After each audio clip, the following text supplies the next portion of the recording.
De votre présence, on va ouvrir tout de suite les travaux de la commission. Donc vous avez vu qu'effectivement, compte tenu de la situation générale politique, je ne sais pas comment on peut le dire, mais donc nous avons conduit à ajourner nos travaux parlementaires, mais nous continuons nos travaux législatifs, mais nous continuons nos travaux internes à la commission et notamment nos activités de contrôle et d'évaluation. Et donc, j'ai le plaisir d'accueillir à côté de moi Sandrine Rousseau et Nicole Dubré-Chirat, qui ont été toutes les deux co-rapporteurs d'un travail de longue haleine. Et sincèrement, quand on voit le rapport, et j'en feuilletais quelques pages, on peut parler d'un rapport de qualité avec beaucoup de données, beaucoup de chiffres, beaucoup de constats et beaucoup de propositions sur la situation des urgences psychiatriques. Sujet ô combien sensible et pour lequel nous attendons tous de prendre connaissance de ce rapport. Donc je vous laisse toutes les deux la parole en vous remerciant pour le travail que vous avez ensemble mené et que maintenant on est heureux de découvrir. Voilà, je ne sais pas dans quel ordre vous avez prévu de... C'est Nicole qui commence. Très bien. Alors Nicole, je te laisse le micro. Oui, juste un mot surtout de remerciement.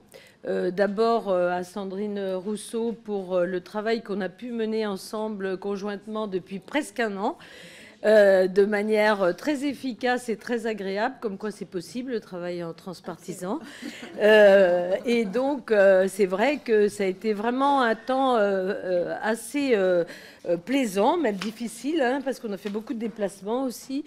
Donc ça, c'est déjà une première. Je pense que c'est important qu'on puisse travailler à deux partis politiques différents. Et puis aux collaborateurs, aussi bien ceux de Sandrine que les miens, qui ont été aussi très présents et très efficaces. Et puis un grand merci vraiment très spécial pour nos deux administrateurs qui nous ont supportés pendant presque un an, mais qui ont surtout été très compétents, performants et présents pendant tout ce temps et qui nous ont accompagnés vraiment avec beaucoup de diligence et d'intérêt et qui nous ont permis d'écrire ce rapport très détaillé et qui, j'espère, va être le début et non pas la fin du travail sur la santé mentale. Et je laisse la parole à Sandrine. Merci beaucoup. Je m'associe à tous ces remerciements et à mon tour de remercier le travail avec Nicole Dubré-Chirat, dont je redis quand même que nous nous sommes non seulement très bien entendus, mais qu'en plus, il n'y a pas eu de divergence sur le rapport, ce qui, quand même, dans la période actuelle, mérite d'être souligné. Monsieur le Président, chers collègues, un an après le début de nos travaux, Nicole Dubré-Chirat et moi-même sommes heureuses de pouvoir vous présenter les conclusions de la mission d'information sur la prise en charge des urgences psychiatriques qui avait été initiée sous la précédente législature. Le terme de mission d'information n'a jamais si bien porté son nom. Ce travail avait été initié en réponse à des alertes que nous sommes nombreux et nombreuses à avoir reçues sur nos circonscriptions de la part des acteurs du monde de la psychiatrie. Et il suscite en conséquence une attente très forte. Je rappelle par ailleurs qu'il a bien failli ne pas voir le jour avec la dissolution de l'Assemblée nationale. Mais, à raison de 2 jours par semaine dédiés aux auditions et visites de terrain, nous avons pu entendre au total plus de 360 acteurs et personnels venant de toute la France, y compris d'outre-mer, aussi bien professionnels de santé, patients, aidants, responsables institutionnels, associatifs et syndicaux. Cette mission nous a conduites à nous aventurer en dehors des sentiers battus, dans les services d'urgence hospitalière bien sûr, dans les centres d'accueil et de crise en charge des urgences psychiatriques, mais aussi en prison ou à l'infirmerie psychiatrique de la préfecture de Paris, l'I3P, en unité hospitalière spécialement aménagée, l'UHSA, les UHSA, ou en unité de malades difficiles, les UMD. Nous avons également pris part à une maraude de rue et dans les gares parisiennes avec des équipes spécialisées en psychiatrie et précarité qui a renforcé notre conviction quant à l'utilité des équipes mobiles pour aller au-devant des personnes les plus vulnérables et éloignées des soins. Nous avons visité des centres hospitaliers universitaires, des établissements publics comme privés de santé mentale et avons accordé une attention toute particulière à la prise en charge des plus jeunes et des mineurs. Nous avons également visité un service de santé étudiante, sans nous désintéresser du grand âge, puisque nous avons dédié un cycle d'audition à la psychiatrie du sujet âgé. Notre mission s'achève, et elle a été longue et encore une fois intense. Et d'ici quelques jours, le passage à une nouvelle année marquera l'avènement, peut-être, sans doute, avec un nouveau gouvernement, de la grande cause nationale dédiée à la santé mentale. Je crois que le rapport que nous vous présentons aujourd'hui montre le sérieux du travail que nous avons accompli ensemble. Malgré nos divergences politiques et les péripéties récentes de la vie institutionnelle, la situation actuelle de la psychiatrie et ce que nous avons appris sur l'évolution de la santé mentale de la population depuis la crise sanitaire, et en particulier celle des plus jeunes, nous oblige collectivement à une prise de conscience et à une action résolue en faveur de la jeunesse et de l'avenir de notre société. Chers collègues, ne soyez pas rebutés par le volume de ce rapport. Nous vous invitons à le parcourir dans sa totalité, mais nous vous en avons préparé une synthèse qui, évidemment, vous en facilitera la lecture. Merci, Monsieur le Président. Chers collègues, notre rapport est découpé en 3 parties que je vais vous présenter rapidement. Dans la première partie, nous analysons l'évolution de la santé mentale de la population française, en particulier depuis la crise sanitaire et chez les jeunes, et sa traduction dans les venues aux urgences et en centre de crise. Nous montrons que l'activité de psychiatrie d'urgence est en forte croissance, plus encore que celle des urgences générales, pour d'autres motifs. Aussi, si la notion d'urgence ne fait pas consensus en psychiatrie, l'urgence devient, hélas, le point d'entrée dans le parcours de soins. Dans la deuxième partie, nous revenons plus en détail sur les dysfonctionnements constatés dans la prise en charge par les services d'urgence qui traduisent une crise profonde de la psychiatrie. Nous relevons de multiples problématiques dans la prise en charge et montrons que les établissements publics sont particulièrement touchés et subissent une triple peine: l'obligation d'assurer le service public, de moindres rémunérations et des conditions de travail dégradées. Enfin, dans la troisième partie, nous constatons que les politiques actuellement mises en place ne sont pas suffisantes face à l'ampleur des besoins. Nous formulons à travers 5 axes des propositions précises, concrètes, pour mieux prévenir et prendre en charge les urgences. J'en viens à notre première partie. Nous montrons d'abord que la notion d'urgence psychiatrique est une notion qui reste mal définie et il n'existe pas de service dédié à sa prise en charge. Pour la simple et bonne raison que la prise en charge de la crise psychique est censée relever des missions traditionnelles du secteur psychiatrique et qu'en cas d'urgence de la vie générale des psychiatres, un examen somatique préalable du patient est nécessaire avant toute prise en charge en psychiatrie. Nous objectivons ensuite la dégradation préoccupante des indicateurs de santé mentale depuis 2020 qui entraîne une croissance de l'activité d'urgence et je me permets vraiment d'insister sur ce point parce que les indicateurs montrent une situation extrêmement préoccupante. Comme vous le savez, nous observons une détérioration rapide de la santé mentale de la population française ces dernières années, particulièrement chez les jeunes, chez les 18-24 ans. La prévalence des épisodes dépressifs a augmenté de 77% entre 2017 et 2021, passant à 20,8% de la population de cet âge-là. Cette dégradation est particulièrement alarmante chez les jeunes femmes. Je vous demande de bien écouter ces chiffres. Les hospitalisations liées aux gestes auto-infligés, c'est-à-dire aux tentatives de suicide et auto-agressions chez les femmes âgées de 10 à 19 ans, ont progressé de 133% entre 2020 et aujourd'hui et de 570% entre 2007 et aujourd'hui. 570%. Dans le même temps, la consommation de médicaments psychotropes chez les jeunes a augmenté de façon inquiétante. 936 000 jeunes de 12 à 25 ans ont bénéficié du remboursement d'au moins un psychotrope en 2023. C'est 19% de plus qu'en 2019. Cette souffrance psychique se traduit par une hausse de l'activité d'urgence depuis fin 2020. Le nombre de passages aux urgences pour motifs psychiatriques a augmenté de 21% entre 2019 et 2023, c'est-à-dire que la croissance des passages aux urgences pour motifs psychiatriques est plus dynamique que l'activité d'urgence dans son ensemble. Pourtant, aucun des récents rapports sur les urgences hospitalières ne fait état de ce phénomène parce qu'il n'était pas connu avant nos travaux, à cause de la difficulté notamment à coder l'activité de psychiatrie aux urgences. Cette activité repose largement sur le secteur public et le secteur privé à but non lucratif qui accueille 80% de ces épisodes de crise. Alors que le virage ambulatoire s'est traduit par la suppression de 7000 places d'hospitalisation complète en psychiatrie en 15 ans, Ce ne sont que les hôpitaux publics et privés à but non lucratif qui ont vu leur capacité diminuer. 10 400 places en moins depuis 2008, quand 3 700 places étaient créées en parallèle dans le privé lucratif. Le virage ambulatoire n'a pas compensé ces suppressions de lits par des places, puisque seules 2000 places ambulatoires ont été créées sur la période. Le rythme des fermetures de lits s'est emballé de manière préoccupante après la crise sanitaire, en raison du manque de personnel pour maintenir les lits ouverts. Le secteur privé lucratif gère désormais près d'un quart des capacités, en forte augmentation depuis 2008. Cet essor est facile à comprendre. Et là, encore une fois, je vous demande vraiment d'écouter ce chiffre. La psychiatrie est tout simplement la discipline la plus rentable aujourd'hui du secteur privé lucratif, avec un taux de marge qui avoisine les 9%.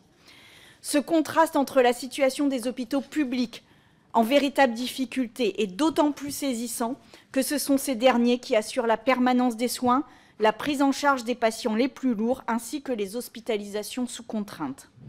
Alors que l'offre de soins psychiatriques est notoirement insuffisante et trop complexe en amont de la crise, et alors que les solutions d'aval manquent cruellement, les services d'urgence se retrouvent saturés par une orientation par défaut, tardive des patients en crise psychique, qui peuvent attendre parfois des jours, voire des semaines, qu'une place en hospitalisation se libère. Et ce, dans des conditions rudimentaires, pour ne pas dire plus. Nous avons eu de nombreux témoignages de personnes en contention dans les services d'urgence. La prise en charge est alors souvent tardive, dans un état de santé dégradé, faisant des urgences un point d'entrée incontournable dans le système de soins psychiatriques. Notre première partie s'achève sur les soins psychiques en prison, où les troubles psychiatriques sont largement surreprésentés. Si les soins psychiatriques en milieu pénitentiaire sont régis par des dispositifs spécifiques comme les UHSA créés depuis 2010, ces dispositifs sont largement sous-dimensionnés. La psychiatrie reste mal appréhendée par l'institution judiciaire, ce qui accroît la proportion de malades en détention du fait de biais de procédure notamment. Dans ce contexte, des lieux de privation de liberté deviennent un autre point d'entrée dans les soins psychiques et psychiatriques.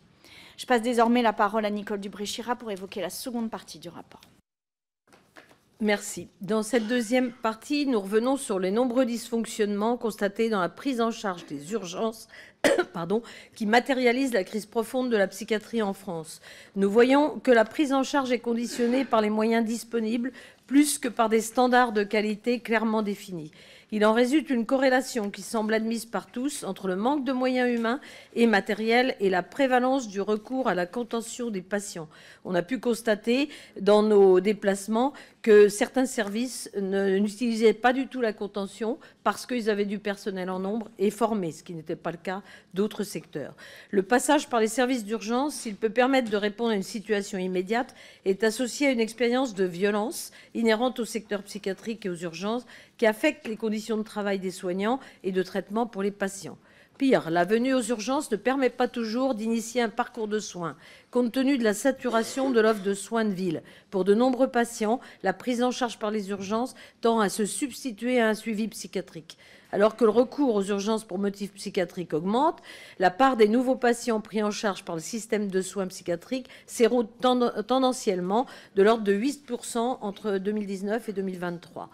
Les contraintes de l'ensemble du secteur convergent vers les secteurs d'urgence qui ne sont pas toujours équipés pour gérer ces crises psychiques. Ainsi se banalise à tous les niveaux un fonctionnement en mode dégradé et en l'absence de permanence des soins réellement organisés et d'une répartition équitable de la charge entre établissements, cela pèse exclusivement sur le secteur public. Toutes ces conditions sont propices à la survenue de drames, comme ce fut le cas au CHU de Toulouse en février 2024, dans une succession d'accidents regrettables et graves.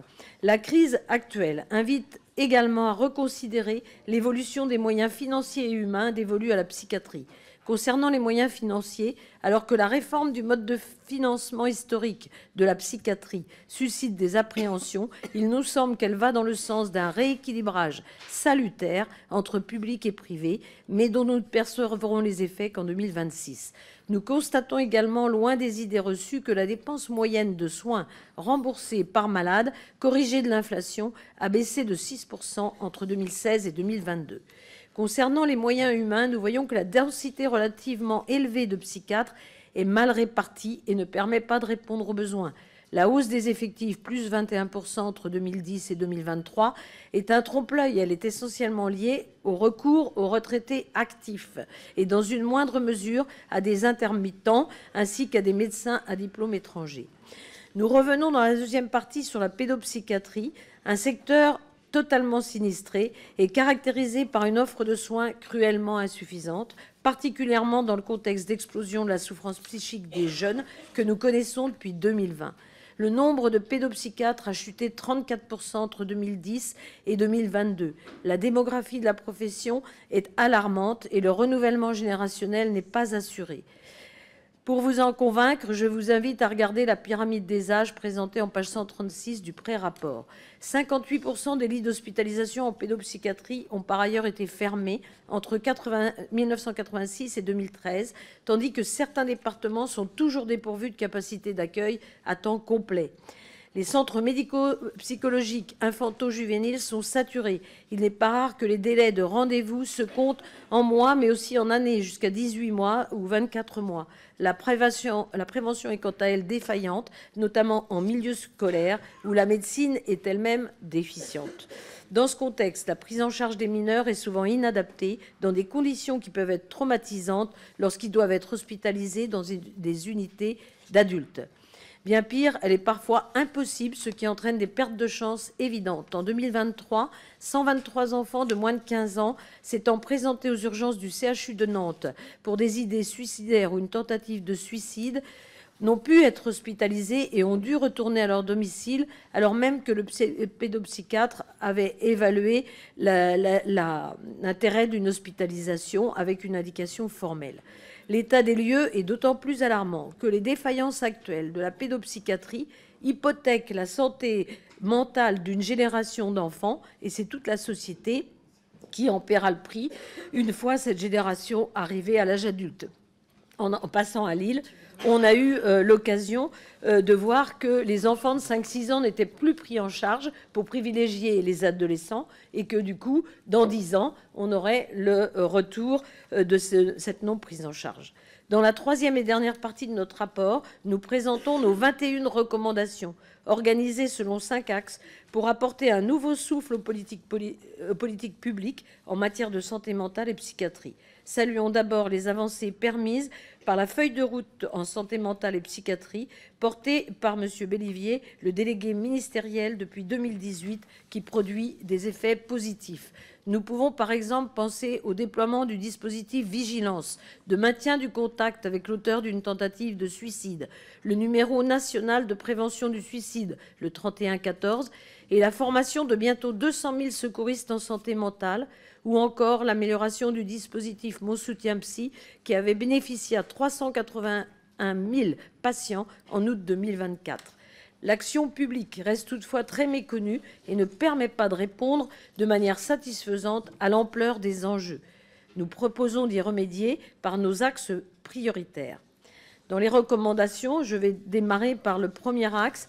Il consiste à renforcer l'offre de soins de premier niveau pour éviter le passage aux urgences psychiatriques.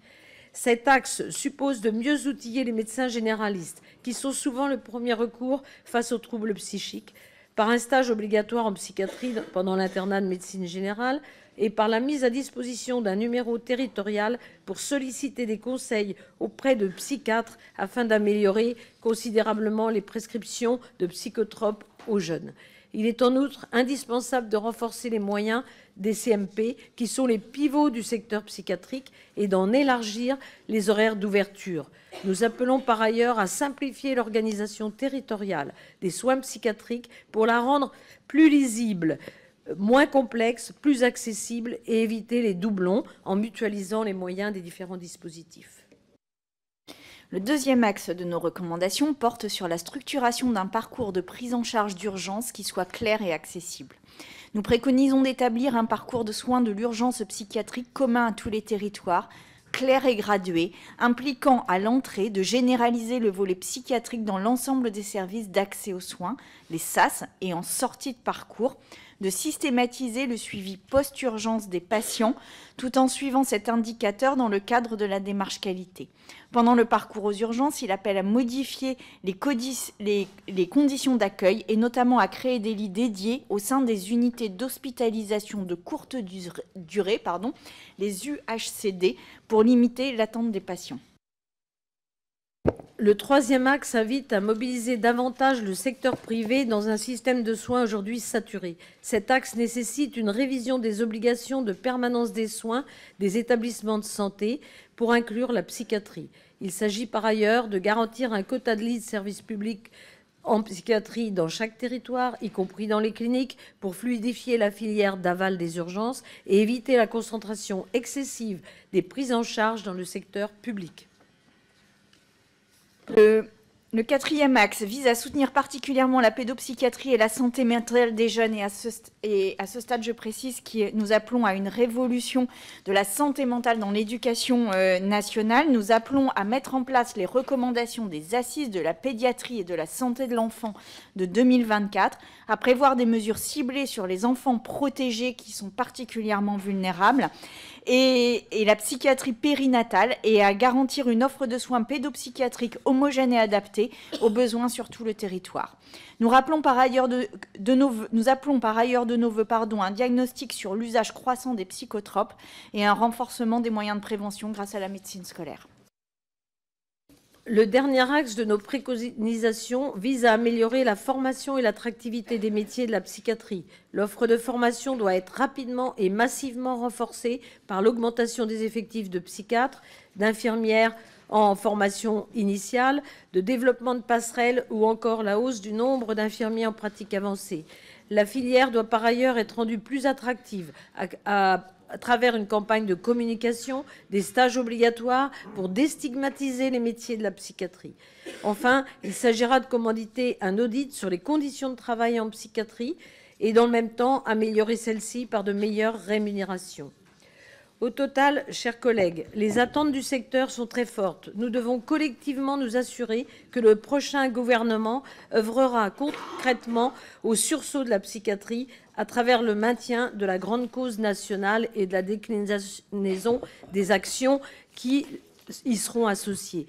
Mais ne nous y trompons pas, cette grande cause nationale ne sera une réussite que si elle passe par un portage au plus haut niveau, accompagné de moyens supplémentaires substantiels et d'une participation effective du secteur privé.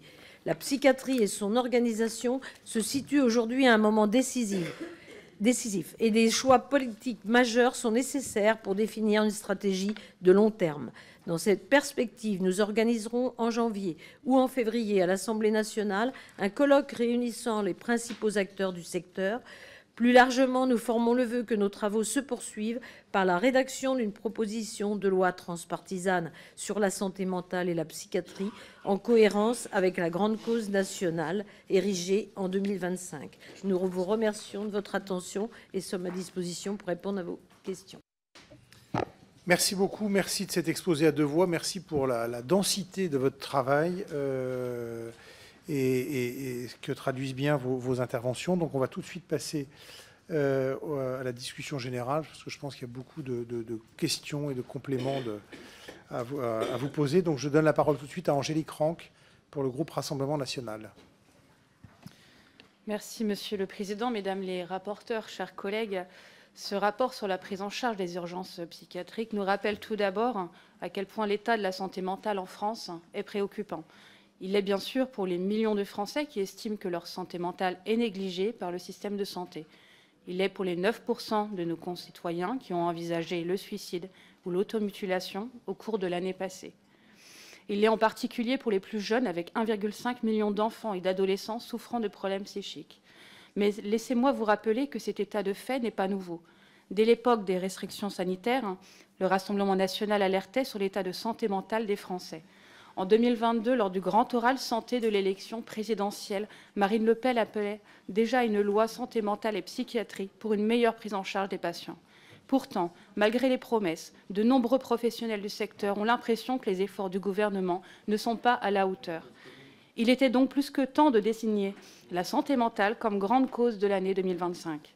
Dans ce contexte, j'aimerais mettre l'accent sur le manque de personnel dans le milieu des urgences psychiatriques. En effet, l'on observe dans la prise en charge des urgences psychiatriques un manque alarmant de psychiatres et d'infirmières en santé mentale qui influe sur la qualité de prise en charge des urgences. Cette carence est due notamment au manque d'attractivité de la psychiatrie, avec de mauvaises conditions de travail et de trop faibles rémunérations. Dans ce contexte, avez-vous prévu des leviers d'action afin de rendre ce secteur plus attractif? Le Rassemblement national peut d'ores et déjà vous proposer une piste de réflexion. Il s'agit de l'exonération totale de l'impôt sur le revenu pour les praticiens libéraux opérant dans le domaine de la psychiatrie lorsqu'ils entrent dans le champ de cumul emploi-retraite. Cette exonération, dans la lignée de la loi proposée par notre groupe en septembre dernier, permettrait de motiver les psychiatres retraités, toujours en exercice. Vous l'avez rappelé dans votre rapport, ces derniers représenteraient en effet 10% des psychiatres recensés par l'adresse en 2023.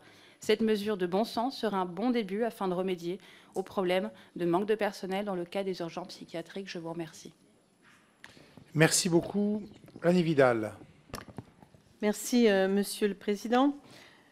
Au nom de notre groupe, je tiens à remercier nos deux co-rapporteurs d'avoir mené à terme leurs travaux malgré les perturbations provoquées par la dissolution en juin dernier. Je me réjouis de la présentation de ce rapport de grande qualité et très dense.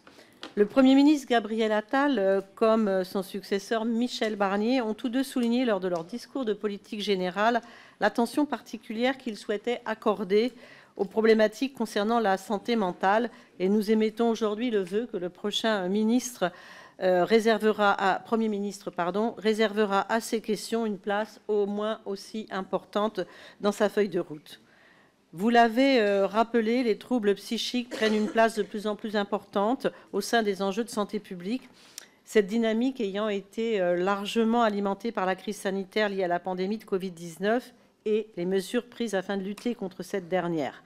Sur ce point, votre rapport fait écho aux récents débats que nous avons eus dans le cadre de l'examen de la proposition de loi de notre collègue Chantal Jourdan, s'agissant de la santé mentale des jeunes. Aujourd'hui, comme il y a une semaine, nous ne pouvons rester de marbre face au constat que le nombre des 18-24 ans concernés par la dépression a pratiquement doublé entre 2017 et 2021. Ainsi que le soulignent vos travaux, les difficultés en présence sont multiples et la réponse à leur apporter doit être très globale. Ainsi, si le renforcement de l'offre de soins psychiatriques apparaît indispensable afin de répondre à la demande actuelle, l'accent doit également être mis sur la prévention et le repérage précoce des troubles psychiques. Votre rapport faisant le parallèle entre les urgences générales et les urgences psychiatriques, ce raisonnement semble en tout point transposable des unes aux autres, ce qui rend par ailleurs particulièrement pertinentes vos recommandations tenant à l'amélioration de la structuration du parcours de prise en charge des patients, notamment par le biais du service d'accès aux soins. Sans reprendre une par une l'ensemble de vos recommandations, nous réaffirmons ici notre volonté de soutenir toute mesure de nature à résoudre les problématiques constatées dans votre rapport, ainsi que nous l'avons toujours fait ces dernières années. Merci, Monsieur le Président. Merci beaucoup. Merci. Le sujet vaut bien ces quelques secondes. Madame Le Boucher. Oui, merci, Monsieur le Président. Mesdames les rapporteurs, merci pour ce travail qui est fourni, qui est de qualité, avec beaucoup de données factuelles et chiffrées. Alors j'attendais, comme beaucoup d'entre nous, ce rapport, mais peut-être particulièrement plus, car je fais partie de ces milliers de soignants de la psychiatrie publique qui attendent des actions concrètes, vous le dites bien dans votre rapport. Définitivement, nous ne pouvons pas dire que nous ne savons pas. La psychiatrie, dans toutes ses transversalités, est en crise. Vous le démontrez très bien dans votre rapport. Alors, je ne vais pas revenir sur les données que nous connaissons tous sur l'augmentation des besoins qui fait face à une baisse des moyens. Quelques remarques et quelques questionnements. Vous notez bien la difficulté de faire le distinguo entre santé mentale et psychiatrie. Et je vous remercie pour le temps que vous avez pris dans votre rapport sur cette partie-là, parce que moi, ça me semble être un enjeu essentiel et un des leviers importants dans nos réponses de politique publique, justement pour ne pas se tromper d'action et là où on les place. Nous ne pouvons rester insensibles aux chiffres que vous avez rappelés en introduction sur la hausse des hospitalisations chez les jeunes filles, mais aussi chez les jeunes garçons dans une moindre mesure. Et je m'interrogeais si dans vos auditions, vos déplacements, parce que c'est quelque chose dont on parle très peu finalement, Si vous avez pu percevoir, si ça c'est venu à vos oreilles, une cause en lien avec les violences sexuelles et sexistes et les chiffres alarmants de l'inceste. Et typiquement, on voit où c'est des prises en charge, où là, Parcours Psy, du coup, n'est pas un dispositif assez suffisant. Vous évoquez la nécessité de formation pour les médecins généralistes. Je vous rejoins totalement. Je fais cette proposition à chaque PLFSS sans succès. Alors peut-être qu'on va y arriver à un moment donné. L'un des points, par contre, qui me préoccupe le plus dans votre rapport et dans vos préconisations, c'est la place du privé. Vous démontrez bien qu'en même temps que la baisse capacitaire en lit de psychiatrie publique est importante, au même moment, cela augmente dans le privé. Et on arrive à un stade où ça donne l'impression qu'il serait la seule solution aujourd'hui. Et voilà, j'émets une alerte là-dessus. Et juste aussi, est-ce que vous avez pu mesurer l'impact de la loi RIS sur le départ vers le privé de psychiatrie? Et juste pour conclure, puisque vous évoquez la justice et la prison dans votre rapport, vous informez qu'avec Mme Corneloup, dans le cadre du comité d'évaluation des politiques publiques, c'est le rapport sur lequel nous allons axer notre travail. Merci à vous. Merci beaucoup, Madame Le Boucher. Je donne la parole à Joël Aviragnet. Merci, Monsieur le Président, Mesdames les rapporteurs, mes chers collègues. Je tiens tout d'abord à saluer l'immense travail réalisé par nos collègues Dubré, Chirat et Rousseau dans ce rapport. Il me semble salutaire au vu de la dégradation dramatique de la santé mentale des Français. La situation des urgences psychiatriques, particulièrement depuis la pandémie de Covid-19, est alarmante. Comme le rapport le montre, les services d'urgence sont devenus les principaux points d'entrée dans les soins psychiatriques, créant un phénomène constant de saturation de celles-ci.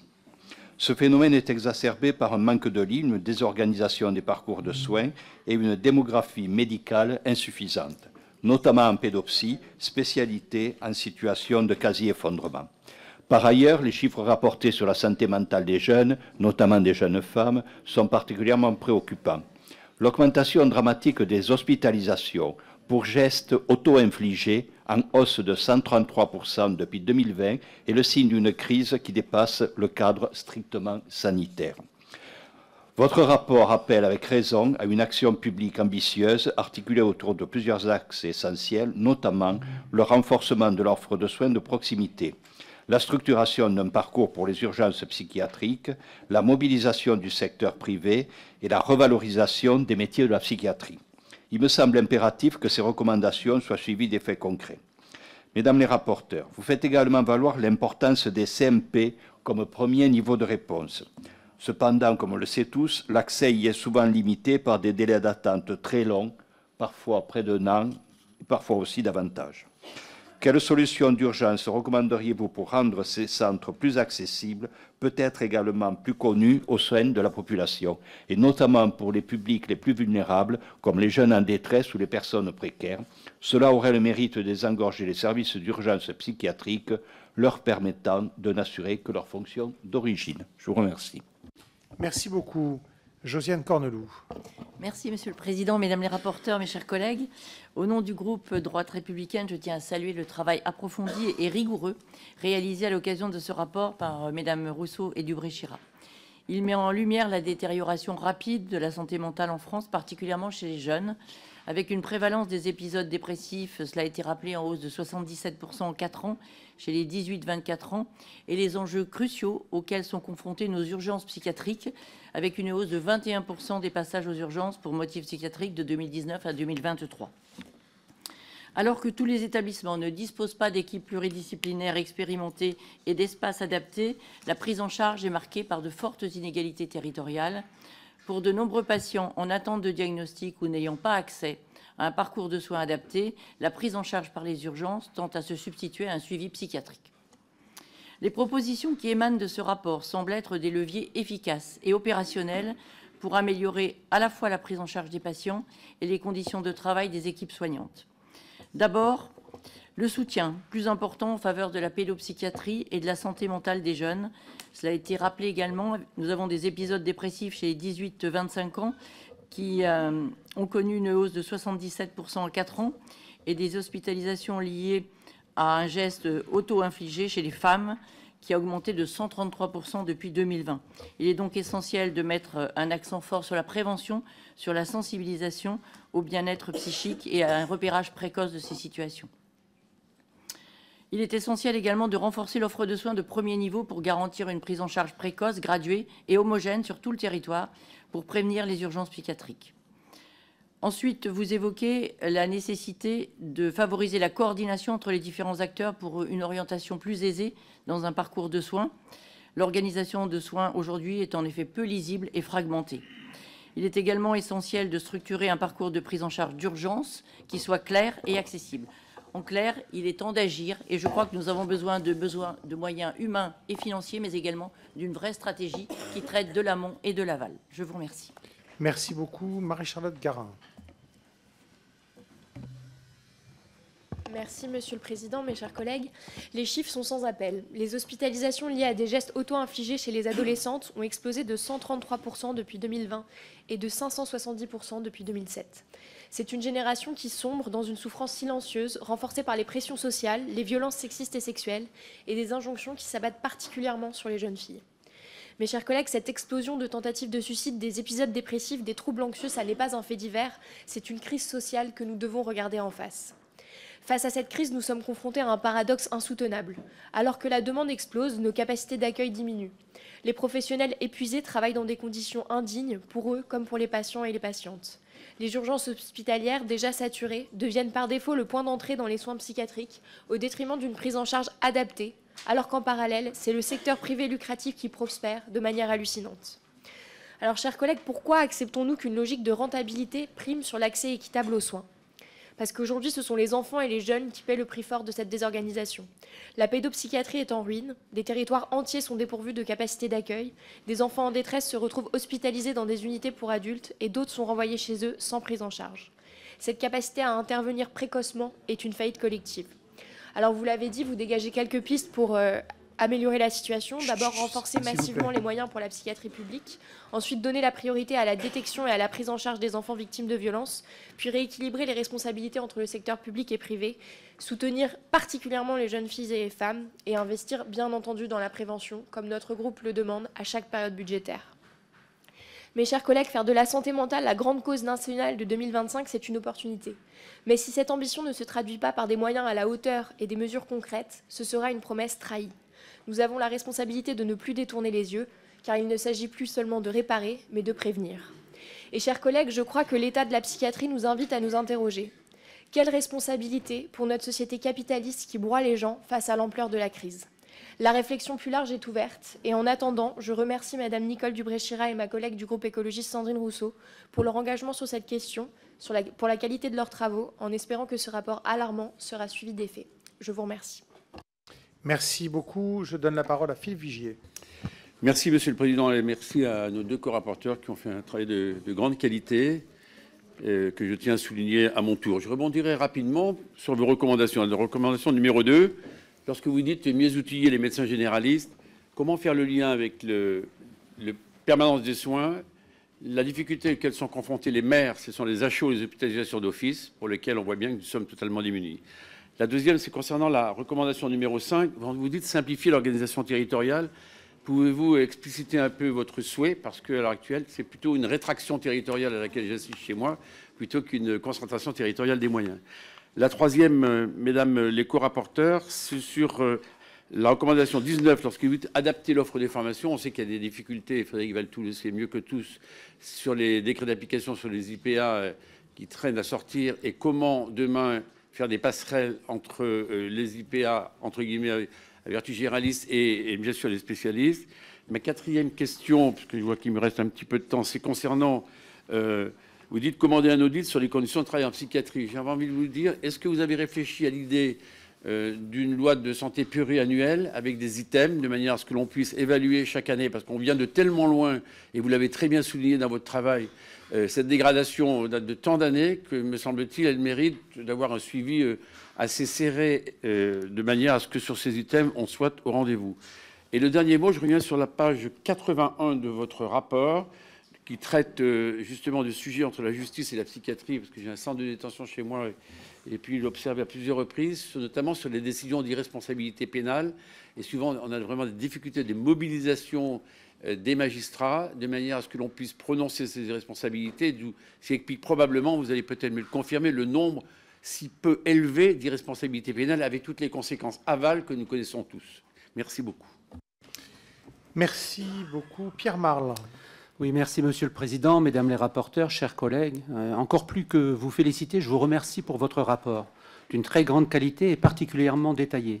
Je vous remercie également pour l'opportunité que vous nous donnez de nous exprimer sur un sujet aussi essentiel que la santé mentale, et plus particulièrement ici la santé psychiatrique. Vous soulignez avec justesse dans ce rapport que le flou qui entoure la notion d'urgence psychiatrique rend son approche particulièrement complexe. Je partage pleinement votre préoccupation quant à la nécessité d'améliorer l'accueil et le suivi des patients concernés. Cela représente non seulement un progrès indispensable pour ces personnes et leurs familles, mais aussi un levier crucial pour alléger la surcharge que connaît aujourd'hui notre système de santé. Je suis également particulièrement sensible à votre volonté d'investir dans la formation des personnels dits de première ligne, comme les médecins généralistes. Cette approche me semble essentielle pour renforcer la capacité de détection précoce et de prise en charge initiale, notamment lorsque nous savons qu'ils sont en première ligne dans la prescription des psychotropes, plus particulièrement chez nos jeunes. Je n'ai pas directement de questions à vous poser, mais plutôt une demande de précision concernant la santé mentale de nos jeunes. Et je pense plus spécialement aux enfants placés, aux jeunes enfants placés au niveau des écoles primaires. Bon, j'étais directeur dans une première vie d'école primaire et on voit que de ce côté-là, nous sommes quand même particulièrement démunis et qu'un pourcentage important, très important de ce nombre d'enfants est concerné. Vous évoquez dans vos recommandations la nécessité d'une simplification de l'organisation territoriale des soins psychiatriques et d'une meilleure coordination du parcours de soins. Auriez-vous des exemples sur nos territoires d'une telle coordination? Par exemple, entre la médecine scolaire, les médecins généralistes, les CMP, les centres médico-psychologiques. Ou pensez-vous à la création d'une structure dédiée à cette coordination? Je souhaite encore une fois vous remercier pour ce rapport très détaillé et vous dire que le groupe Horizon restera attentif à la suite de vos recommandations. Merci. Merci beaucoup. Stéphane Viry.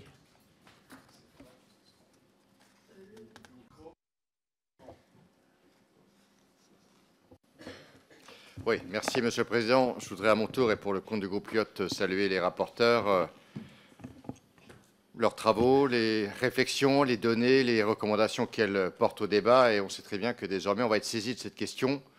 Vous décrivez toutes les deux, j'utilise un terme, des dysfonctionnements graves par rapport à la prise en charge. C'est un euphémisme, me semble-t-il, parce que vous avez verbalisé lors de votre audition davantage une situation alarmante qui exige qu'on aille au-delà du plan de 2018 qui cherchait à apporter des réponses à l'offre de santé mentale. Donc c'était ma première question. Est-ce que vous avez le sentiment que la réponse des politiques publiques depuis 2018 a été évanescente ou est-ce que globalement elle était bien posée mais inefficace en termes de moyens?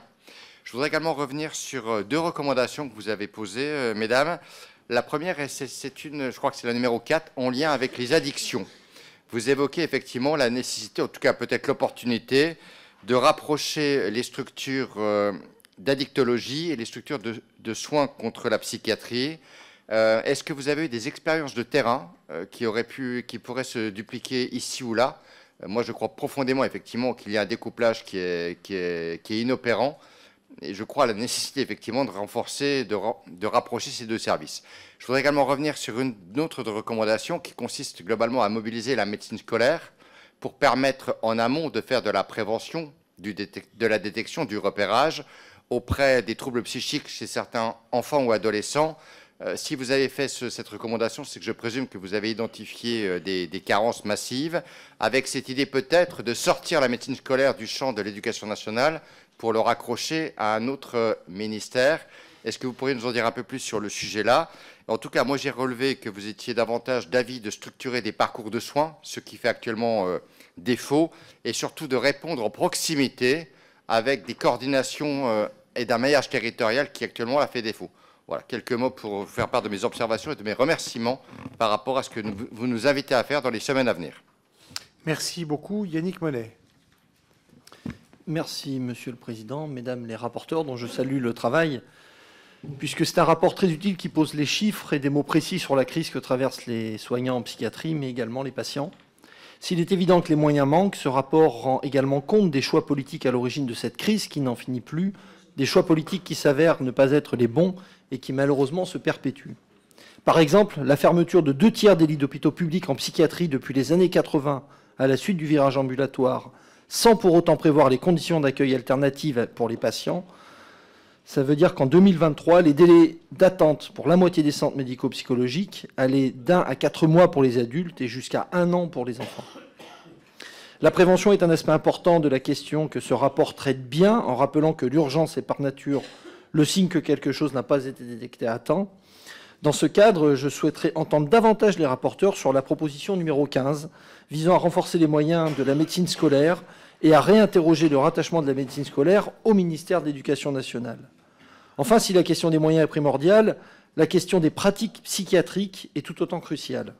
Le collectif Le Printemps de la psychiatrie est à cet égard plein d'enseignements.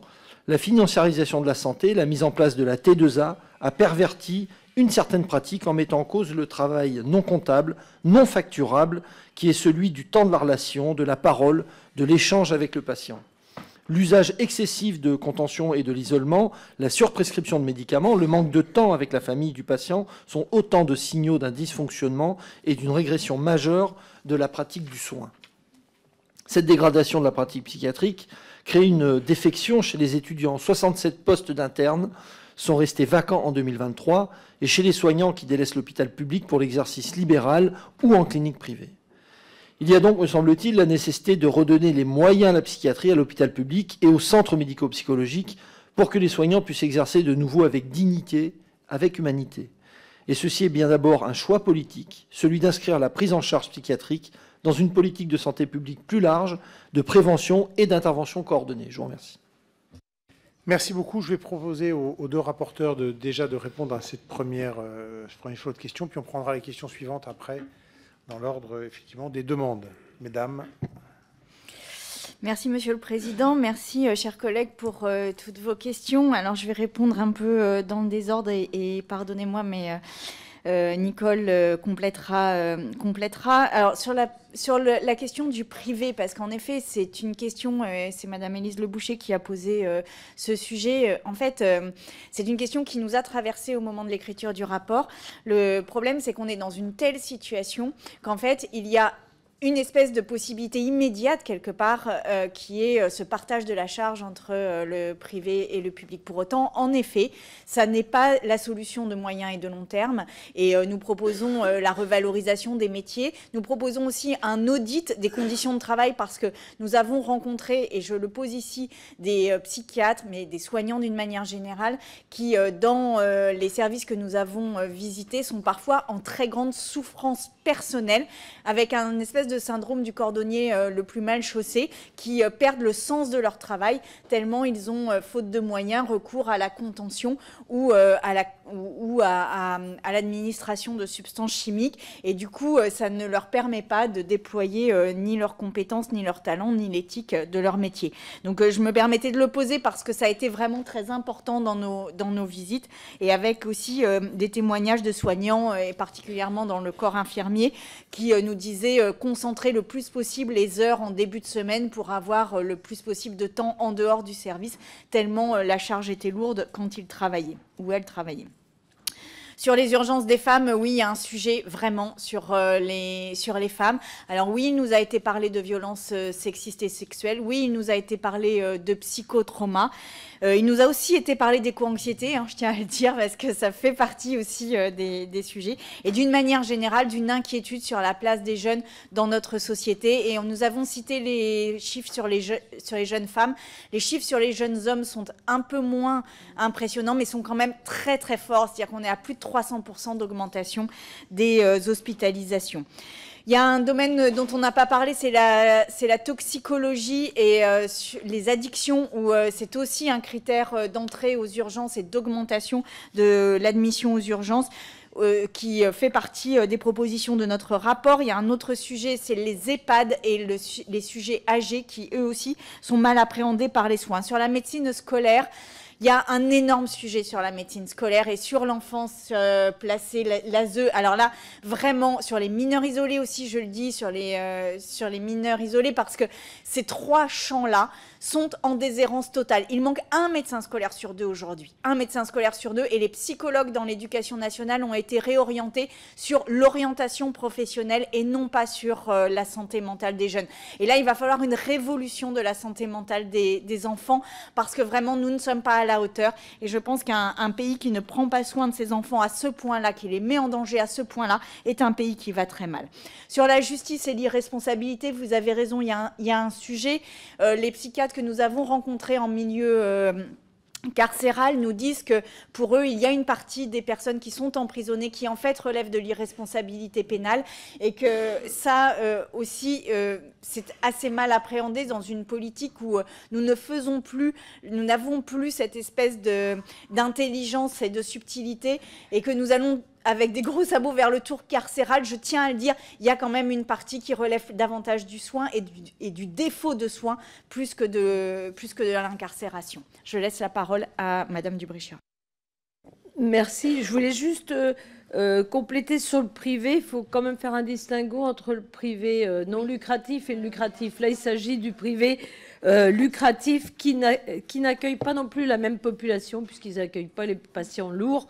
Ils accueillent plutôt des syndromes dépressifs à hospitalisation plus facile, entre guillemets. Je voudrais revenir sur le parcours. C'est vrai que ce qu'on a pu repérer quand même de façon très importante, c'est l'inégalité territoriale. On a une répartition de la densité des psychiatres et des dispositifs disponibles qui est assez différente d'un secteur à l'autre. Et on a pu repérer des secteurs où ça fonctionne plutôt bien. Et nous, l'idée, c'était vraiment de ne pas faire la révolution dans le système, mais d'utiliser les dispositifs existants, parce qu'il y en a de multiples et pas toujours lisibles, qui portent le même nom, qui ne font pas la même chose ou qui font la même chose, d'utiliser ces différents secteurs pour tout au long du parcours faire du repérage, effectivement, dans la médecine scolaire, parce que c'est quand même là que ça se passe, ou en milieu professionnel, ou chez les médecins généralistes, et orienter les personnes au bon endroit, c'est-à-dire les orienter vers une psychologue si ça suffit, les orienter vers un psychiatre s'il y a besoin, ou les orienter vers une hospitalisation. Ça, c'est pour l'amont, avec les fameux CMP. Et quand on dit les CMP, l'idée, c'est qu'il y en a quand même beaucoup.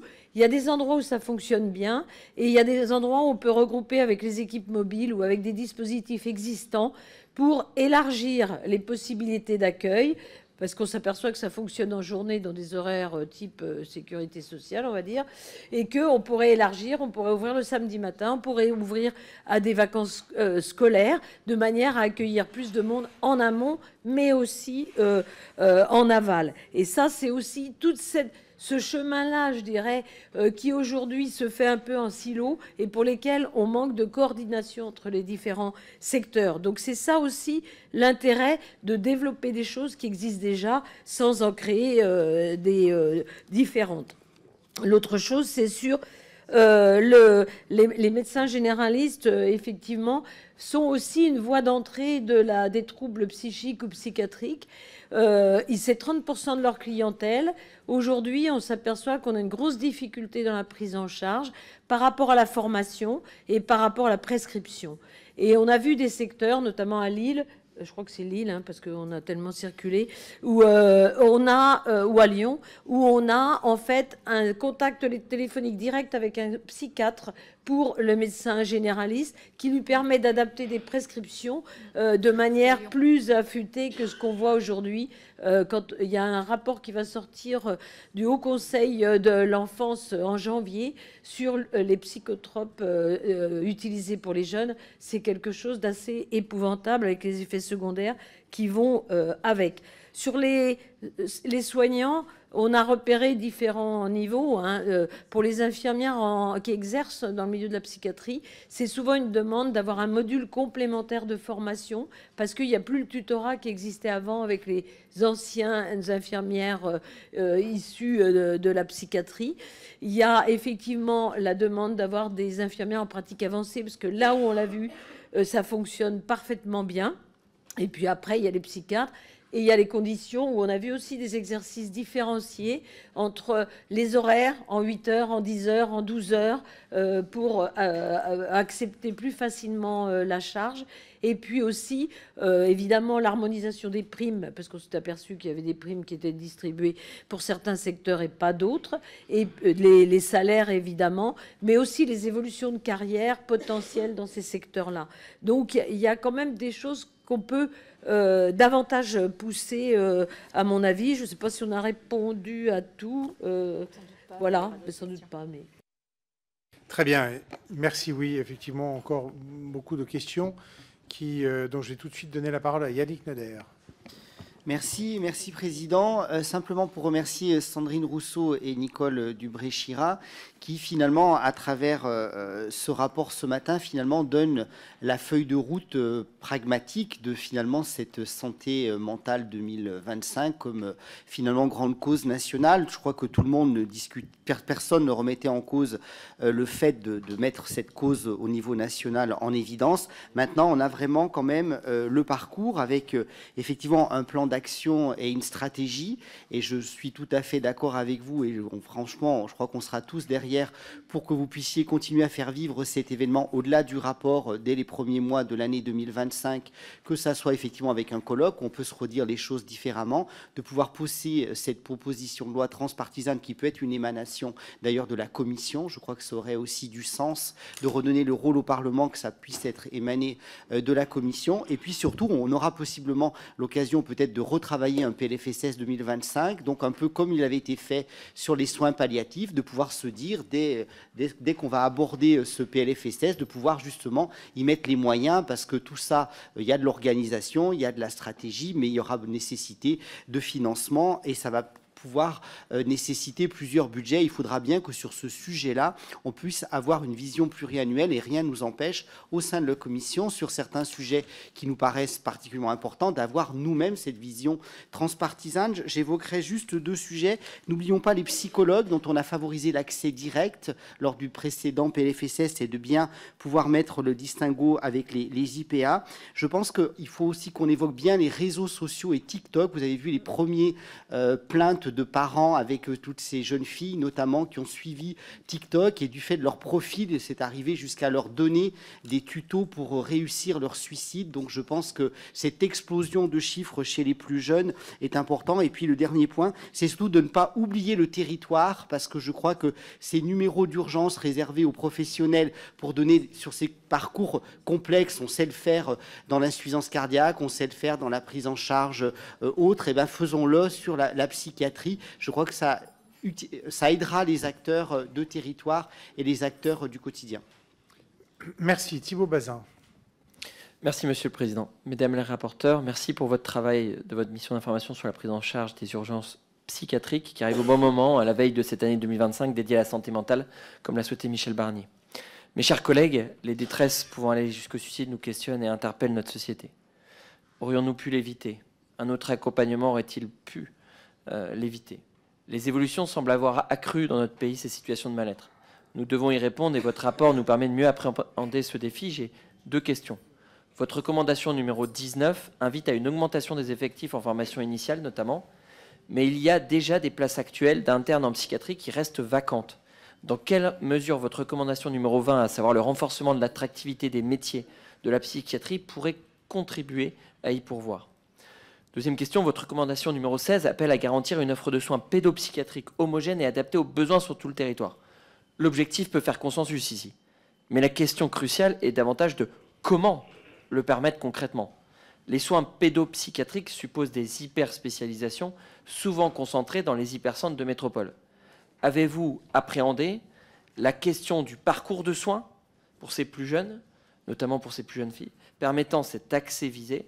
Dans quelle mesure le maillage des centres médico-psychologiques, des centres médico-psychopédagogiques devrait-il, pourrait-il évoluer? Ce qui m'intéresse ici, mesdames les rapporteurs, c'est d'aller au-delà des recommandations qui peuvent peut-être faire consensus. C'est comment demain y répondre. Et je ne suis pas sûr que ça soit qu'une question de moyens financiers. Il y a aussi une question d'organisation, il y a une question de parcours, et derrière la promesse républicaine de pouvoir éviter les plus malheureux des actes sur l'ensemble de notre territoire, il faut qu'on puisse trouver des solutions pragmatiques et efficientes. Merci. Justine Gruet. Merci, Monsieur le Président. Tout d'abord, un grand merci aussi pour la qualité du travail des deux rapporteurs sur ce sujet important. Plusieurs éléments. Tout d'abord, la structuration d'une vraie filière de prise en charge en santé mentale. Je tiens à saluer le travail de grande qualité des psychologues et psychiatres, ainsi que tous les professionnels qui s'engagent souvent par vocation dans ce secteur. En amont, je tenais à saluer l'excellent travail dans ma circonscription de la Maison des adolescents à Dole, qui accueille sans rendez-vous et de façon très lisible les jeunes en dehors d'institutions et d'établissements très marqués psychiatrie. On doit s'appuyer de manière plus forte également sur le lien de confiance qu'il peut y avoir avec les médecins généralistes en premier accès et en première ligne. Et dans ma circonscription, j'ai la présence d'une très belle unité d'urgence psychiatrique. En aval également, avec les appartements passerelles qui peuvent être portés par les centres hospitaliers spécialisés. On manque de professionnels. Il faut repenser toute la filière et toute la structuration de la prise en charge de la santé mentale.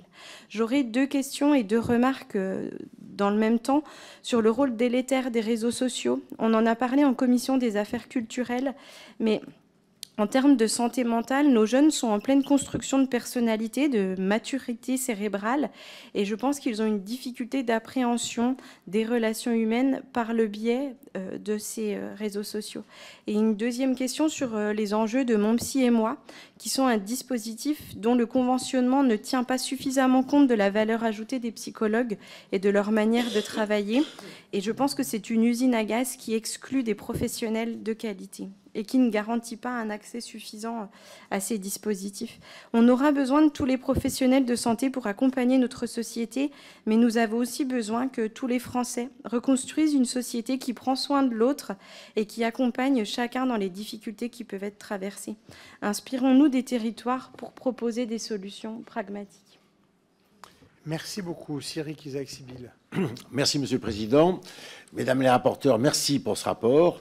Les constats, nous les partageons. Inquiétante augmentation des troubles psychiques, défaillance systémique d'organisation des soins psychiatriques, inégation entre l'offre et la demande.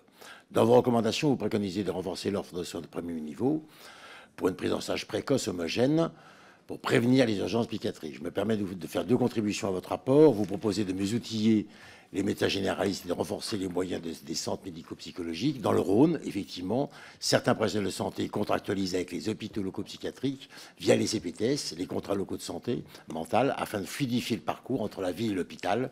Pensez-vous que cette coordination soit un outil et comment le renforcer et le généraliser? Deuxième chose, vous soulignez dans votre rapport la très forte augmentation des hospitalisations liées aux gestes auto-infligés, plus 500%, comme vous le rappeliez, chez les jeunes et dès le plus jeune âge. Ces chiffres sont préoccupants. Vous connaissez mon credo pour la prévention et le dépistage précoce, sur laquelle, pour moi, vous n'insistez pas suffisamment dans votre rapport et qui seul permettra d'améliorer la santé psychique et physique de nos concitoyens pour réduire la pression sur nos structures d'urgence et de soins. Si je soutiens votre proposition de renforcer sensiblement les moyens de la médecine scolaire et d'associer les établissements scolaires à une politique de prévention, je pense que tous les acteurs doivent être mobilisés, que ce soit effectivement les écoles, les collectivités, les associations, les entreprises, les familles. À ce titre, j'ai lancé effectivement avec le professeur Chauvin en Auvergne-Rhône-Alpes une expérimentation pour améliorer les actions de promotion de la santé auprès des enfants, en produisant des environnements promoteurs de santé autour des enfants pour améliorer leur santé mentale, leur hygiène de vie, le respect de l'autre. Les résultats sont probants pour des coûts peu élevés. Il s'agit en Europe de la plus grande expérimentation scientifique évaluée et duplicable, et notamment pour la santé mentale. Je plaide actuellement pour qu'elle soit généralisée sur l'ensemble du territoire métropolitain et outre-mer qui sont un petit peu oubliés. Je vous remercie. Merci beaucoup. Adrien Clouet. Merci, Monsieur le Président. Merci beaucoup à nos 2 collègues qui nous rendent ce rapport, qui est un rapport, je vais le dire comme tout le monde, extrêmement intéressant. Il y a beaucoup de données. Je pense que ça servira à toutes et tous pour faire un très bon travail parlementaire. Peut-être 2 natures d'interrogation pour aller un peu plus loin. La première sur les profils des personnes. C'est évidemment extrêmement instructif d'avoir le rapport de genre, parce qu'il n'est pas forcément toujours traité et avancé. Est-ce que vous avez aussi des données sur les catégories socio-professionnelles qui sont concernées par les différents types de pathologies, qu'on ait aussi une lecture un peu territoriale et aussi un peu de détails là-dessus?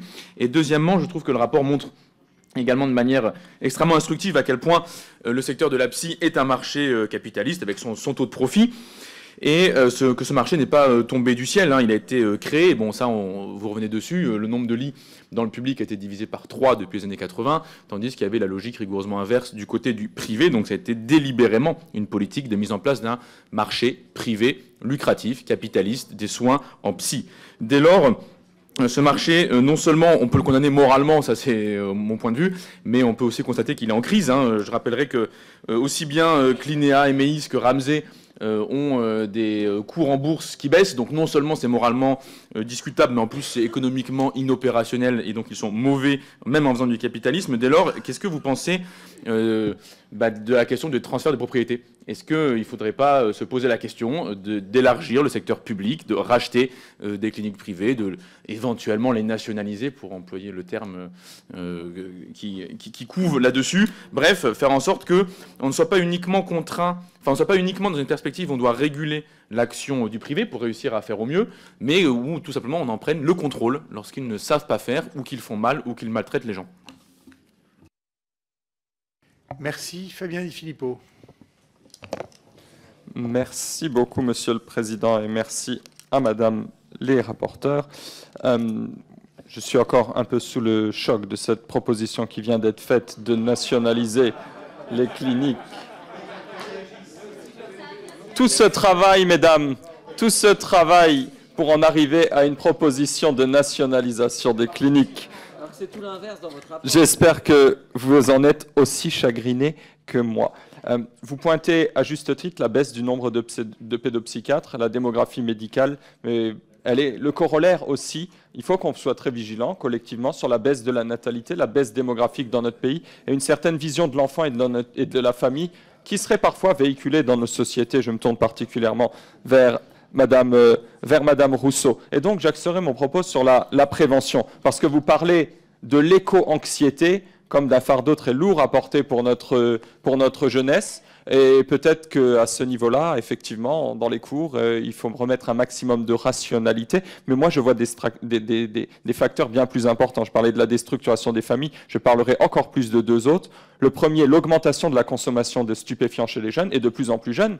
Enfin, quand même, un jeune sur 4 avant 16 ans qui a fumé du cannabis, 13% qui en fument tous les mois. On connaît tous les effets neurologiques et la dérive vers des addictions dures. Donc le corollaire de cette étude sur les urgences pédopsychiatriques à un moment donné, c'est aussi ce travail de prévention sur les drogues et cette non-tolérance absolue qu'on doit avoir à l'égard de tous les stupéfiants, y compris ceux qui ne sont pas encore interdits, comme le protoxyde d'azote, qu'on appelle communément le gaz hilarant, et dont on commence à voir les ravages qu'il fait parmi la jeunesse. Et puis l'autre sujet, Justine Gruy en a très bien parlé, la charge mentale représentée par les réseaux sociaux. À l'échelle d'une vie d'un adolescent, on a l'impression que c'est l'alpha et l'oméga d'une réputation, que ça va les suivre toute leur vie, et peut-être que oui, des choses vont les suivre très longtemps. Et donc là-dessus, j'ai vu l'Australie avoir des politiques d'interdiction très agressives par rapport aux dérives qu'on peut avoir sur les réseaux sociaux. Un jeune sur les réseaux sociaux est exposé à toutes sortes de dérives et de choses desquelles, heureusement, notre génération a été un peu préservée. Donc, ne pensez-vous pas qu'il y a là plutôt des axes majeurs de prévention avant d'avoir des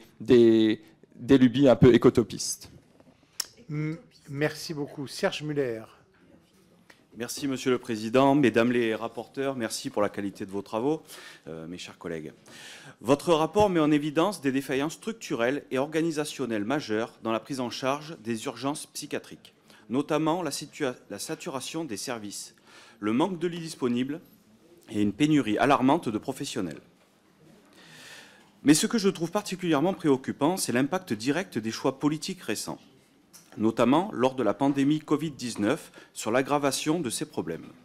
Le rapport souligne l'effet négatif de la pandémie sur la santé mentale des Français. Mais il évoque peu la manière dont les politiques sanitaires mises en œuvre ont pu aggraver cette situation. Mesdames les rapporteurs, pensez-vous que certaines mesures, comme le confinement prolongé, la fermeture des écoles ou le manque de soutien psychologique immédiat, ont contribué à cette détérioration? Si oui, cela nous conduit à un autre constat inquiétant.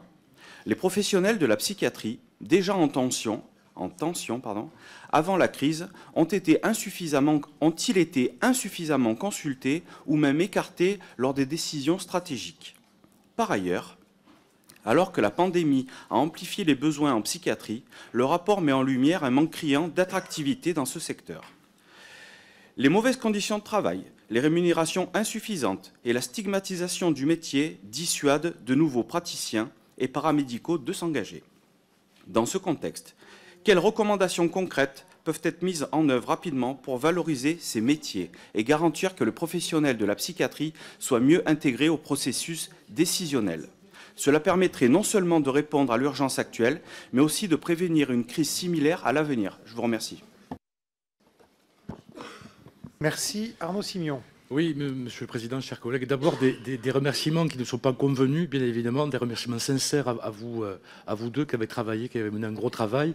Un focus sur la protection d'enfance, peut-être, puisque l'Observatoire national de la protection de l'enfance indique que plus de 20% de nos enfants protégés sont notifiés, et bien évidemment, la question de la santé mentale est au cœur de ces handicaps. Alors, la loi Taquet a intégré des éléments sur le parcours sanitaire de jeunes confiés, mais les départements, on le sait, sont en difficulté financière. Ces questions-là ne relèvent pas de leurs compétences. Également, on a parlé des CMP, un an d'attente.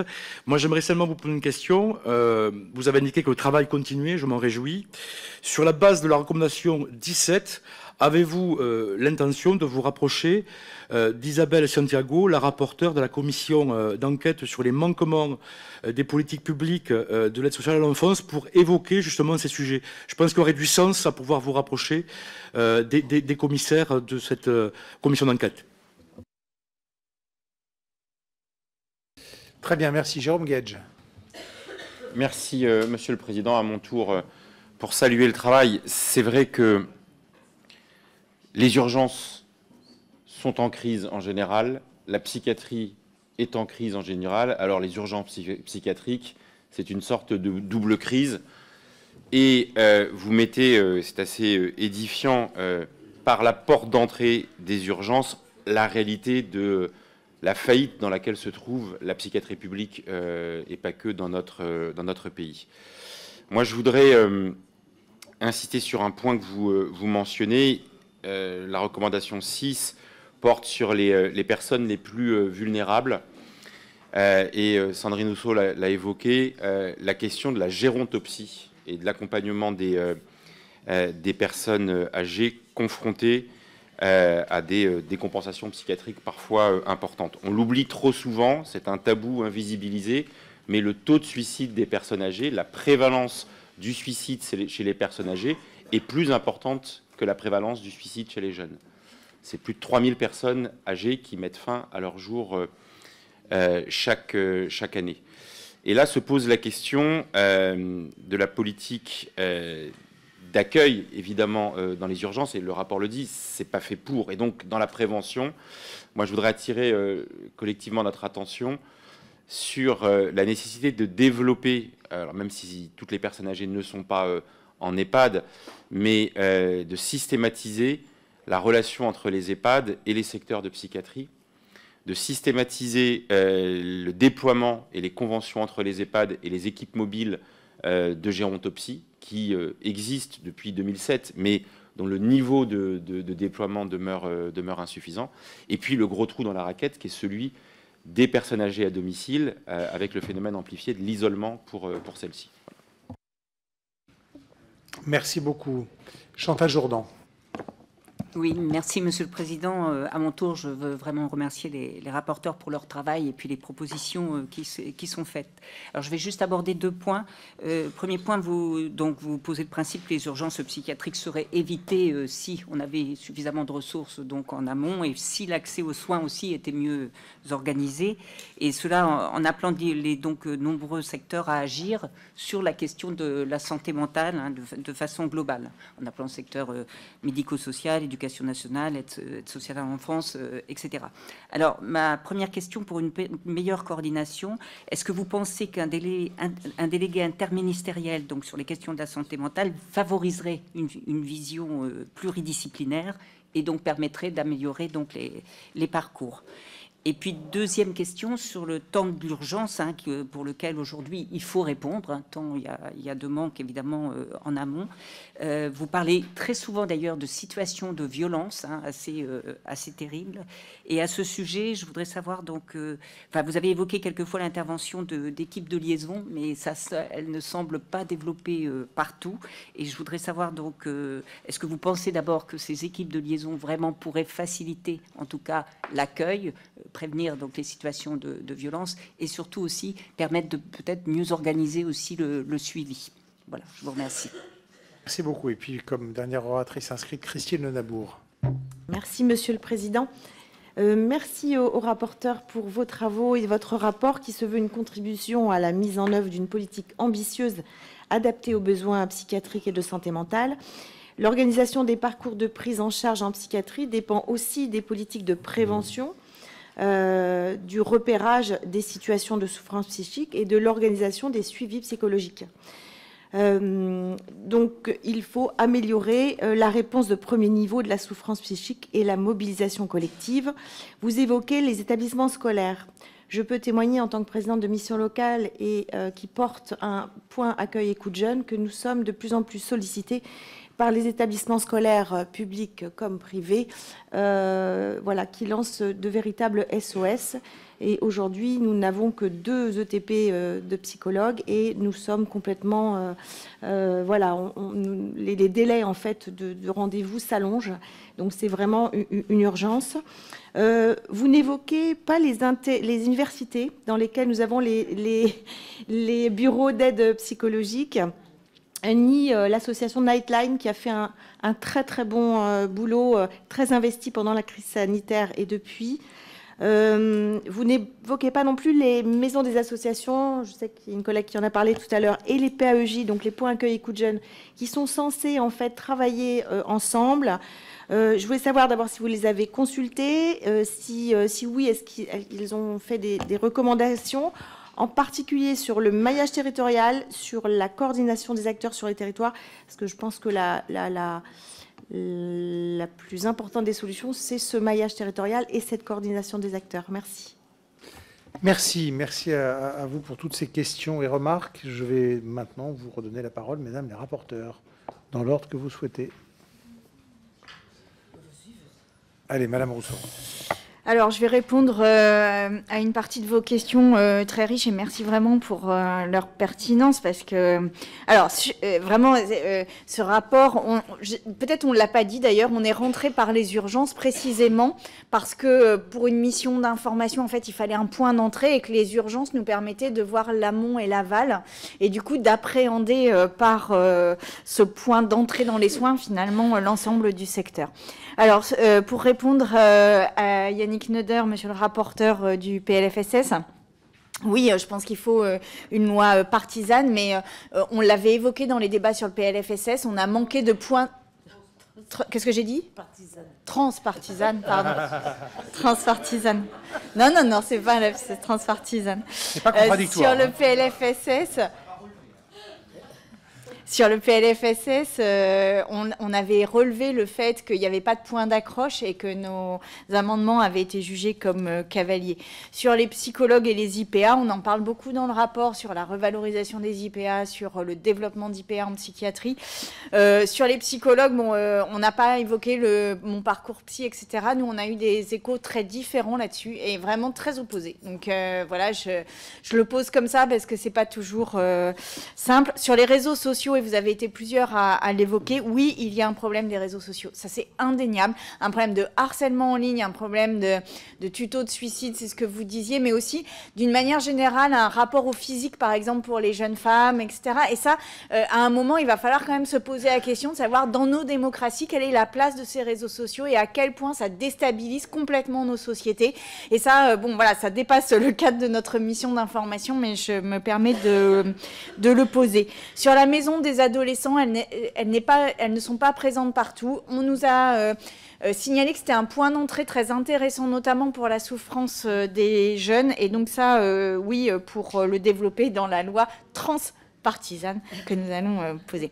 Je vous remercie aussi d'avoir posé la question des appartements passerelles, qui nous a été très souvent signalé comme étant un point de problème, puisque entre l'hospitalisation et le retour chez soi, il n'y a quasiment plus de dispositifs tampons, et donc le fait que ces appartements passerelles disparaissent petit à petit est un sujet. Sur la prévention précoce, alors là, vraiment, je voudrais le dire, mais on manque cruellement de cette culture de la prévention précoce. En fait, c'est presque une culture que l'on doit mettre en place. Si je prends le secteur de l'enfance, que ce soit l'éducation nationale, encore une fois, la situation des mineurs isolés ou des enfants placés, montre à quel point nous n'avons pas cette culture de la prévention précoce très, très tôt dans l'apparition du mal-être psychique, et ça, vraiment... Du dépistage, absolument. Et ça, il n'y a pas non plus de campagne de dépistage. Je voudrais vous remercier pour la question sur les universités, parce que nous avons rencontré des services universitaires qui, là aussi, sont très sous-dimensionnés. Mais alors, vraiment, à un point que la pudeur m'indique de ne pas pousser, mais vraiment, on est trop en deçà du sujet dans les universités. Elles ont été aidées pendant la crise du Covid et après, mais vraiment, je pense même qu'il y a un manque de prise de conscience par les directions d'université du sujet. Sur les familles, bon, alors oui, on a rencontré en effet des questions autour de la périnatalité, qui est aussi un des points aveugles aujourd'hui du système de soins. Il y a quelques prises en charge de la périnatalité, mais c'est un moment de vulnérabilité importante. Moi, je ne partagerai pas que l'idée selon laquelle c'est l'affaiblissement du modèle un papa, une maman qui va nous conduire dans le mur, mais par contre, je pense qu'il y a vraiment besoin d'accompagner les mutations sociales. Et d'ailleurs, sur les réseaux sociaux, je pense que c'est un autre sujet, c'est-à-dire comment ce conflit de société est instrumentalisé. Sur l'ASE, bon, l'ASE, alors oui, il nous faut absolument prendre contact avec la commission d'enquête sur l'ASE. C'est vrai. Alors, ce qui nous est revenu dans cette mission d'information, c'est vraiment un effondrement là aussi de l'ASE. Et derrière, du coup, des personnels non formés qui amènent des gamins en crise aux urgences comme ça, qui les déposent, et puis avec vraiment des situations extrêmement graves. Pardon, parce que je voudrais répondre sur la gérontopsie. Alors là aussi, énorme point aveugle. Et les personnes âgées sont les plus éloignées du soin parce qu'en fait, concrètement, elles ne peuvent pas parfois se rendre sur un CMP, qu'elles sont très isolées et qu'on détecte extrêmement mal les troubles psychiatriques. Et je me permets de poser, et parce que je suis partisane d'une loi fin de vie, il y a certes la question des soins palliatifs, mais il y a aussi la question de la gérontopsie à vraiment développer pour qu'il n'y ait pas de confusion dans ce grand âge. Enfin, je ne pense pas qu'un délégué interministériel soit complètement le sujet. Moi, je pense que compte tenu de l'ampleur du problème, il faut un secrétariat d'État à la santé psychique. Enfin, je pense que là, vraiment, il faut passer un cap. Et voilà, je m'en arrêterai là. Oui, pour rebondir sur le délégué interministériel, je voudrais juste dire que le délégué ministériel aujourd'hui, c'est quelqu'un qui a fait un gros travail avec une feuille de route qu'il a remplie, mais qui est peu connu, peu mis en exergue, et c'est vraiment quelqu'un qui fait un travail important. La deuxième chose, c'est sur les places vacantes, notamment en pédopsychiatrie. Alors, il faut dire qu'il y a un très léger frémissement de gens qui s'inscrivent dans la pédopsychiatrie aujourd'hui dans leur formation. C'est quand même une toute petite mise en exergue pour le moment. Il n'y aura évidemment pas de pédopsychiatre partout. L'intérêt, c'est de pouvoir avoir des contacts. Moi, par exemple, sur mon département, c'est centralisé à la ville principale. Et effectivement, l'accueil se fait, le conseil se fait par voie téléphonique ou par accueil des jeunes. Mais plus on a un parcours on va le répéter, dépistage, repérage, orientation, plus on cible mieux la prise en charge. Et ce qui manque cruellement en pédopsychiatrie, ce sont les unités de courte durée pour les jeunes de 13-18 ans, parce que effectivement, il n'y en a pas. Ils sont hospitalisés en pédiatrie ou dans des services d'adultes. Et ça, c'est vraiment quelque chose qui manque pour faire le point et mettre en place un suivi après l'hospitalisation. Je voudrais répondre sur le clin d'œil de Monsieur Clouet, qui est parti, mais sur nationaliser. Alors moi, pour avoir travaillé dans un secteur hospitalier, et mis en place justement des partenariats avec des services privés. Je pense que le but n'est pas de tout concentrer au même endroit, car on ne fait pas les mêmes choses, mais de passer des conventions avec des services privés pour qu'ils accueillent davantage de patients dans des conditions différentes, et aussi avec les représentants des médecins et spécialistes libéraux, car c'est aussi un partenaire dans le circuit en amont ou en aval. Et on évoque dans le rapport le fait du temps partagé des médecins sur différents sites en intra-hospitalier ou différents sites publics privés. Et moi, je suis aussi une fervente défenseur